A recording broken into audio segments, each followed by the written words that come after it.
Halo LK, di video kali ini LK kembali hadir dengan pembahasan yang tentu saja menarik, yaitu seputar kesalahan berbahasa yang sering sekali terjadi dan kita temui dalam kehidupan sehari-hari, baik itu dalam bahasa lisan maupun bahasa tulis. Nah, hal yang akan dibahas dalam video ini adalah bentuk turunan atau derivasi dari kata tik yang tidak bisa dipungkiri masih banyak sekali orang yang salah paham. Namun, sebelum masuk ke dalam pembahasan, seperti biasa, bagi yang belum subscribe channel YouTube Penerbit Landi Trikarya, subscribe dulu ya. Terima kasih. Oke, pernahkah Love LK menulis, mengucapkan, atau setidaknya mendengar kata tik, ketik, ketikan, mengetik, pengetik, pengetikan, diketik, atau barangkali ditik? Kira-kira menurut Love LK, adakah bentuk kata yang tidak tepat dari kata-kata tersebut? Jawabannya adalah ada ya, yaitu ketik dan diketik. Kok bisa salah sih? Dan bagaimana pembentukan serta landasan pembentukan katanya yang tepat? Nah, aku akan membahasnya satu-satu ya. Bentuk ketik itu salah atau lebih tepatnya kurang tepat untuk diucapkan atau ditulis seperti itu, terlebih lagi dalam tulisan ilmiah. Sebab kata ketik merupakan bentuk tidak baku dari kata tik. Ingat ya, yang baku menurut KBBI adalah tik, bukan ketik.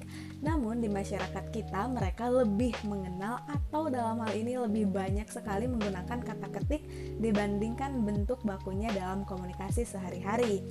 Kata tik sendiri mempunyai bentuk turunan atau derivasi yang sangat beragam. Di awal sudah aku sebutkan beberapa, dua diantaranya adalah mengetik dan pengetik. Kita sama-sama tahu bukan bahwa kata tik terdiri dari satu suku kata.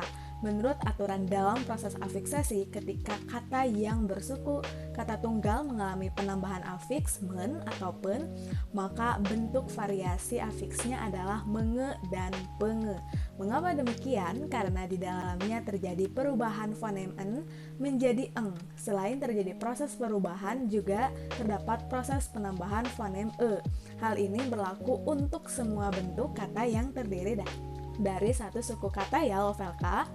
Oleh karena itu, meskipun kata dasarnya adalah las dan bom, keduanya akan berubah ketika mengalami afiksasi men atau pen, sehingga bentuknya menjadi mengelas, mengebom, pengelas, atau pengebom. Oke, kita kembali lagi ke masalah kata tik dan bentuk derivasinya ya. Tadi aku menyebutkan bahwa diketik adalah bentuk yang derivasi yang salah atau tidak tepat begitu, sebab yang tepat adalah ditik bukan diketik. Namun sayangnya masyarakat kita lebih mengetahui bentuk tidak tepatnya dibandingkan bentuk yang tepat, dan kebanyakan dari mereka juga menggunakan kata diketik. Tentu pemahaman dan kekeliruan tersebut harus segera diluruskan.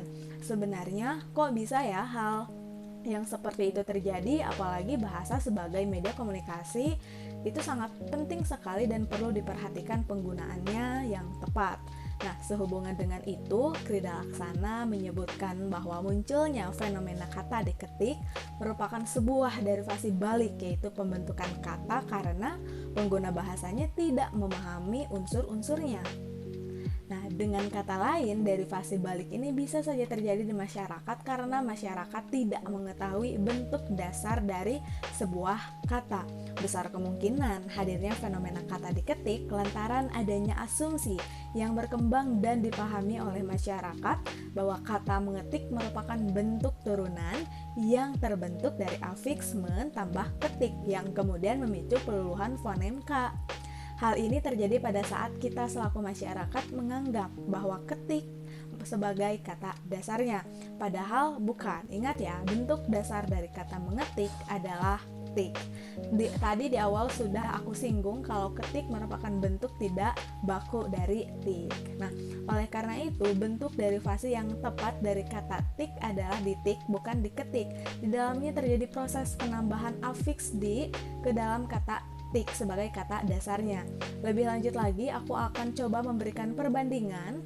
Nah, apabila diketik memang bentuk pasif begitu dari kata mengetik, bukankah kita juga akan menemukan kata di kelas sebagai bentuk pasif dari mengelas yang bentuk dasarnya adalah las, dan dikebom sebagai bentuk pasif dari mengebom yang bentuk dasarnya adalah bom.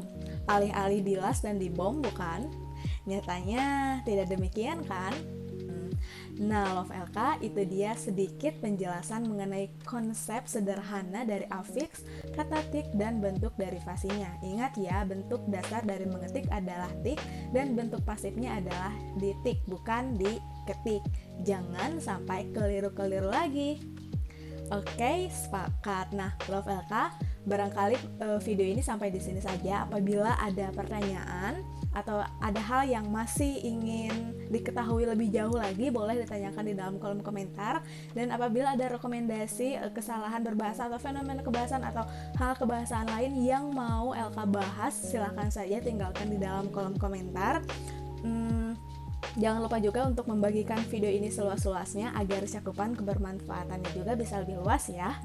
Oke, sampai di sini saja. Sampai jumpa di video yang lain.